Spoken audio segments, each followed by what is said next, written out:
नमस्कार मित्रांनो, नेपाळ प्रवासातील मागच्या व्लॉगमध्ये आपण काठमांडूमधील पशुपतीनाथ मंदिर, बौद्ध स्तूपा, बुढा नीलकंठ मंदिर, चंद्रगिरी पर्वत रोपवे सफर व भालेश्वर महादेव मंदिर आणि स्वयंभूनाथ मंदिर पाहिलं।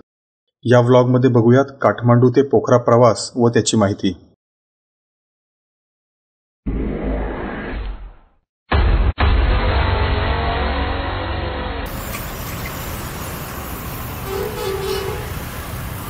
नमस्कार मित्रांनो, मी आझाद आणि तुमचं खूप खूप स्वागत आहे आपल्या नेपाळच्या सिरीजमधील पुढच्या व्लॉगमध्ये। खरं तर आपण आता पुढे जाणार आहोत काठमांडूहून पोखराला। पोखराला जाण्यासाठी काठमांडूहून आपण बस बुक केली आहे। आम्ही 4 लोकांनी एक दीड महिने पहिलेच बुक केली आहे बस। त्याच्यामध्ये स्लीपर बस नाही आहे, पण लक्झरियस बस आहे, सोफा आहे त्याच्यामध्ये।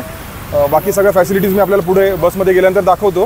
तर काठमांडूहून आपण जर इथे प्लॅन करत असाल नेपाळला यायचं, तर काठमांडूहून पोखराला जायचं प्लॅन असेल तर माझ्या मागे आता मी आपल्याला जे दाखवलं भाट भटेनी हॉटेल आणि एक सुपरमार्केट आहे, तिथंच बस स्टॉप आहे या बसेसचा।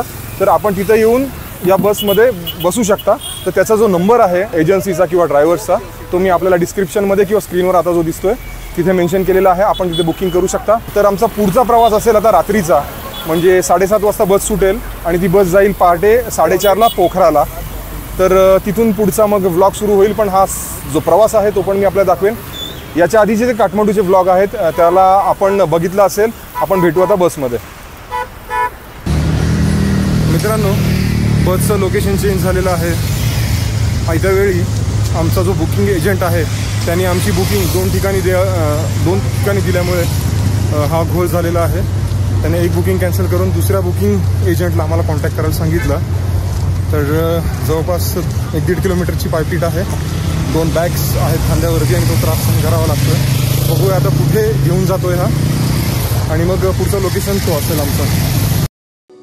बस स्टॉप बदलल्यामुळे जवळपास आमची 2 किलोमीटरची चांगलीच पायपीट झाली, कारण आमचं संपूर्ण सामान आमच्या पाठीवर लादलं होतं। याच बसने आम्ही पोखराला जाण्याकरिता प्रवास करणार होतो। काठमांडूमधून पोखराला जाण्याकरिता खूप सारे पर्याय आहेत, पण आमच्या खिशाला परवडणारा पर्याय हा बसचा होता। कारण आपण कोणतीही बस पाहिली तर ती आपल्याला भारतीय चलनातील 1000 रुपये म्हणजेच नेपाळी 1600 रुपयांमध्ये काठमांडूहून पोखरा येथे घेऊन जाते।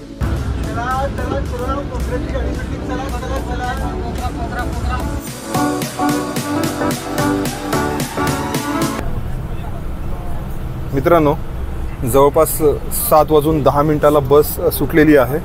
आम्ही आता काठमांडू सोडतोय आणि पुढे निघतोय पोखराला। मध्ये जेवणासाठी बस थांबणार आहे, बघूयात किती वेळानंतर थांबवत आहेत, आणि त्याच्यानंतर मग अजून 1-2 वेळा टॉयलेटसाठी वगैरे थांबवतील मध्ये। त्याच्यानंतर डायरेक्ट असेल पोखरा। तर मग जसं जसं आमचा प्रवास पुढे होईल तसं तसं मी तुम्हाला कंटिन्यू दाखवेनच व्लॉगमध्ये। संदेश काय म्हणतोय बघा। स्टे ट्यून, न चुकता लाईक, सबस्क्राईब आणि शेअर करायला विसरू नका। काठमांडू ते पोखरा अंतर सुमारे 200 किलोमीटर एवढं असून या प्रवासाकरिता 7 तासाचा वेळ लागतो, आणि रस्त्याची झालेली दुरावस्था हेच उशीर होण्याचे मुख्य कारण आहे।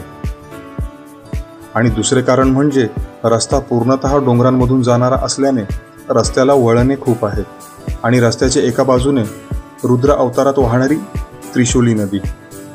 जवळपास 11 वाजण्याच्या सुमारास बस ड्रायव्हरने बस एका हॉटेलजवळ थांबवली आणि पुढे संदेशचे काम सुरू झाले। What is the cost of dinner?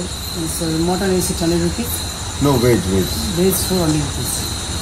400 rupees. याला बरं आहे, 200 रुपये पर हेड। 200 कसं जास्त असेल? हां, we are 4 people, so what is the discount? क्या रहेगा भाई? डिस्काउंट नहीं है। क्यों? अरे there should be fix price sir ये। ओह, क्यों? बफे में क्या क्या है वेज में? Can we see? Yes sir, inside. नेपाळमध्ये रेल्वे नसल्याने रेल्वे प्रवास आपण करू शकत नाही, आणि प्रवास रात्रीचाच का, तर रात्री बस प्रवास असल्याने हॉटेलचे राहण्याचे 1 दिवसाचे पैसे वाचावेत असा आमचा प्रयत्न होता। This is rice. हां, ओके।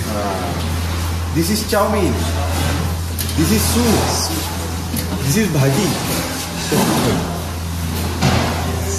हा तेच जेवण आहे जे आपण काल दुपारी जेवलो होतो। आपण जर काठमांडूमधून पोखरा जाण्याकरिता प्रवास करणार असाल तर पर्याप्त स्नॅक्स आपल्यासोबत बाळगा. जेवण एकंदरीत छान होतं. नेपाळमध्ये थाळी जेवणाला स्थानिक भाषेत थकाली थाली म्हणतात.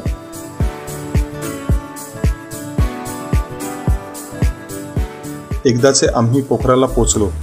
रात्रीचा प्रवास असल्याने प्रवासाचा काहीच त्रास झाला नाही. पोखराला पोचताच समजून आले शहर खूपच स्वच्छ आहे.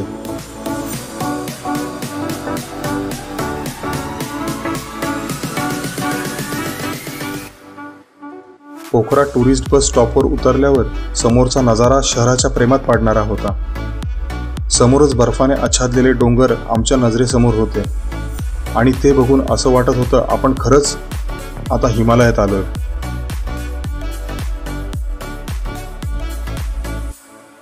मित्रांनो, वाजलेत सकाळचे 5:31 म्हणजे जवळपास 5:30 वाजता आम्हाला बसने पोखराला पोचवलंय.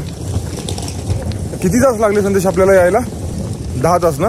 10 तास ना? जवळपास 10 तास लागले आम्हाला पोखराला पोचायला काठमांडूहून. तसं खूप लवकर पोचलो असतो, पण त्यांनी दिलेला वेळ 5:30चा तो कसा कव्हर करायचा यासाठी त्याने मध्ये मध्ये भरपूर वेळ थांबवली होती. जवळपास एका ठिकाणी चहा प्यायला 1-1.5 तास थांबली होती गाडी. आणि आता इकडे उतरून आम्ही हॉटेल ब्ल्यू प्लॅनेट ना संदेश हॉटेल ब्ल्यू प्लॅनेट बुक केलेलं आहे, म्हणजे बोलणं झालेलं आहे. बस स्टँडपासून आम्ही रिझर्व केलेले हॉटेलची रूम जवळपास 2 किलोमीटर दूर होती, पण वातावरण आल्हाददायक असल्याने टॅक्सी किंवा ऑटो न करण्याचा निर्णय घेऊन आम्ही पायीच हॉटेलच्या दिशेने निघालो. पोखरा शहर एवढं स्वच्छ का आहे हे आपल्याला येणाऱ्या ब्लॉगमध्ये समजेलच.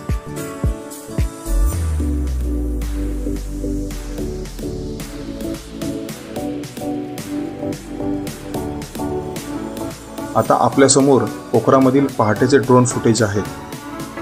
पोखरा शहर तलावाच्या काठी वसलेलं आणि हिमालय पर्वताच्या कुशीत असल्याने खरं तर शहराला स्वर्गाची उपमा द्यायला हवी.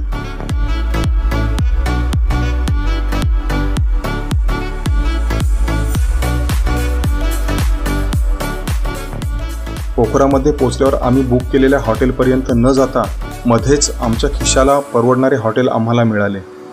हॉटेल होमलँड खूप छान हॉटेल आहे व त्यांचेच रेस्टॉरंटसुद्धा आहे.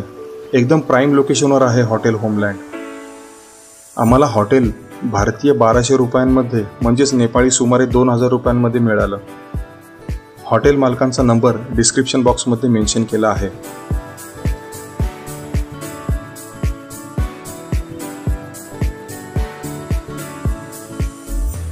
अजून काही पैसे कसे वाचतील याबाबत संदेश हॉटेलचे मालक तिवारीजी यांच्यासोबत चर्चा मसलत करीत होता.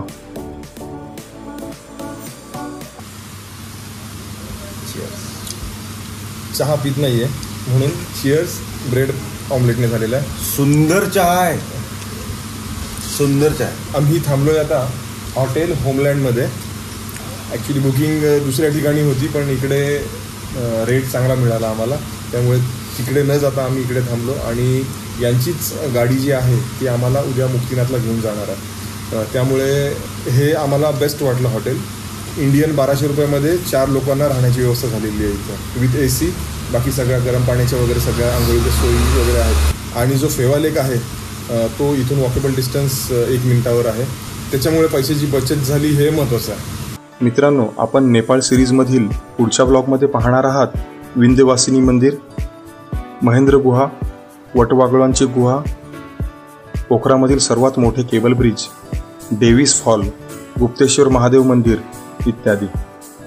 तर मित्रांनो, आजचा ब्लॉग तुम्हाला कसा वाटला कमेंट बॉक्समध्ये नक्की कळवा.